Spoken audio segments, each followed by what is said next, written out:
بسم اللہ الرحمن الرحیم۔ معزز ناظرین السلام علیکم، میں ہوں حکیم ابو حسان۔ آپ اس وقت المحمود دواخانہ یوٹیوب چینل دیکھ رہے ہیں۔ مجھے امید ہے کہ آپ سب خیریت سے ہوں گے۔ اللہ جل شانہ ہم سب کا حامی و ناصر ہو۔ ناظرین، آج کا ہمارا ٹاپک ہے الو کے طبی اور روحانی فائدے۔ الو کو اگر ذبح کر دیا جائے تو اس کی ایک آنکھ کھلی رہتی ہے، اس کی ایک آنکھ بند ہو جاتی ہے۔ کھلی ہوئی آنکھ کی خصوصیت یہ ہے کہ اگر اس کو انگوٹھی کے نک کے نیچے رکھ دیا جائے تو اس کا پہننے والا جب تک اسے اتار نہ دے برابر جاگتا رہے گا، اور دوسری آنکھ کی خصوصیت اس کے برعکس ہے۔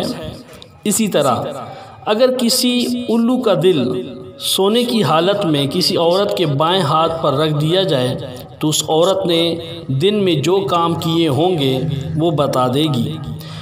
کسی بڑے الو کا دل بھیڑیے کی کھال میں لپیٹ کر اگر کلائی میں باندھ لیا جائے تو باندھنے والا کیڑے مکوڑوں اور ڈاکوؤں سے محفوظ رہے گا، اور کسی ظالم سے بھی اسے خوف محسوس نہ ہوگا۔ اگر الو کی چربی پگھلا کر آنکھ میں لگا لی جائے تو رات کو سخت اندھیرے میں بھی ہر چیز نظر آئے گی۔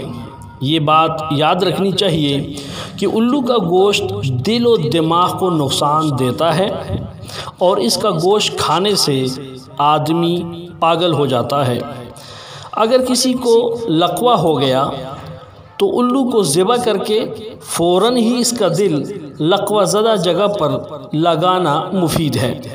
اگر الو کے خون کو کسی بھی تیل میں ملا کر سر میں لگائیں تو اسی وقت تمام جوئیں مر جائیں۔ الو کی کال اور اس کے پر پرزے سفلی عمل میں برائے جادو استعمال کیے جاتے ہیں، اور ان کے ذریعے جادو کی کاٹ بھی ہوتی ہے۔ مجھے امید ہے کہ الو کے طبی اور روحانی فائدے آپ کی سمجھ میں آئے ہوں گے۔ اگر یہ ویڈیو آپ کو اچھی لگے تو اس کو لائک اور شیئر کریں، اور اگر آپ ہمارے چینل پہ نئے ہیں تو سبسکرائب کیجئے۔ اپنا بہت خیال رکھیے گا، مجھے اپنی دعاؤں میں یاد رکھیں۔ اللہ حافظ۔